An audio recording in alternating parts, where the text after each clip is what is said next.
আগে থেকে অভিযান শুরু করেছি দেবহাটা উপজেলার বিভিন্ন প্রান্তে। তো আজকে তাই ধারাবাহিকতায় এই ইছামতি নদীর তীরে যে বর্জ্য প্লাস্টিকের বর্জ্য জমা হয়ে আছে এইগুলো আমরা আজকে পরিষ্কার অভিযান শুরু করেছি।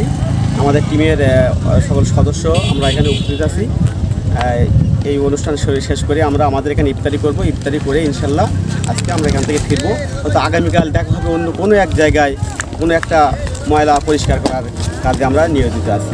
এভাবেই আমরা কাজ করে যাব আগামী দিনগুলোতে।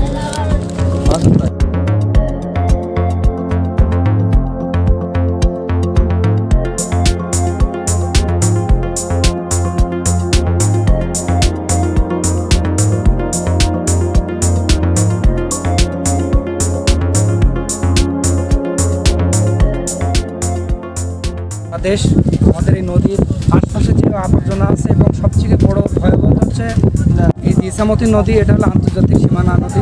এই নদীতে যত বজ্র আছে প্লাস্টিক, সেটা আমাদের টিম এবং আমাদের পরিবারের সবাই একসাথে এটা পরিষ্কার করার জন্য আমরা চেষ্টা চালাচ্ছি এবং যাতে করে দূষণ না হয় তার জন্য আমরা অক্লান্ত এই রোজার ভিতরে পরিশ্রম করতেছি। আমরা এই পরিষ্কার করার পরে আমরা হয়তো আর একটা জায়গায় অন্য স্থানে আমরা এভাবে আবার প্লাস্টিক তুলব।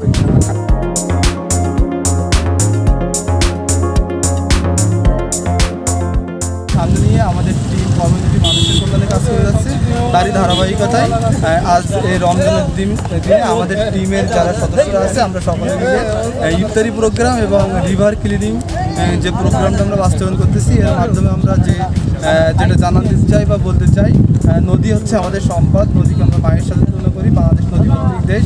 নদী যদি সুস্থ থাকে, নদী যদি প্লাস্টিক মুক্ত থাকে, তাহলে জেলেরা তাদের হচ্ছে সুস্বাস্থ্যের অধিকারী হবে এবং মাছেরাও আসলে আমরা ভালো মাছও পাবো। এছাড়াও পরিবেশটা সুন্দর রাখার জন্য প্লাস্টিকের বর্জনের বিকল্প কোনো কিছু নাই। আমাদের টিম সর্বদা সবসময় চাই প্লাস্টিক মুক্ত বাংলাদেশ গড়ার লক্ষ্যে যে প্রত্যয়গুলো আছে এই কাজগুলো আসলে করার জন্য।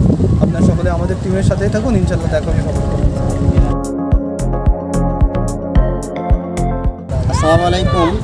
আমাদের টিম মানবিক পরিবার একটি মানুষের বিভিন্ন সেবায় যে কার্যক্রম করে যাচ্ছে, আমরা সেই উদ্যম নিয়ে সামনে ত্বরান্বিত আগে যাওয়ার চেষ্টা করব এবং আপনারা সবাই আমাদের এই টিমকে সহযোগিতা করবেন যে আমরা সুষ্ঠুভাবে সকল মানুষের মানবিকতার সেবা এবং দুস্থ মানুষের পাশে আমরা দাঁড়াতে পারি এবং সুস্থভাবে পরিষ্কার পরিচ্ছন্ন সর্ববিষয়ে আমরা কার্যক্রম ত্বরান্বিত গতিতে আগায় নিতে পারি।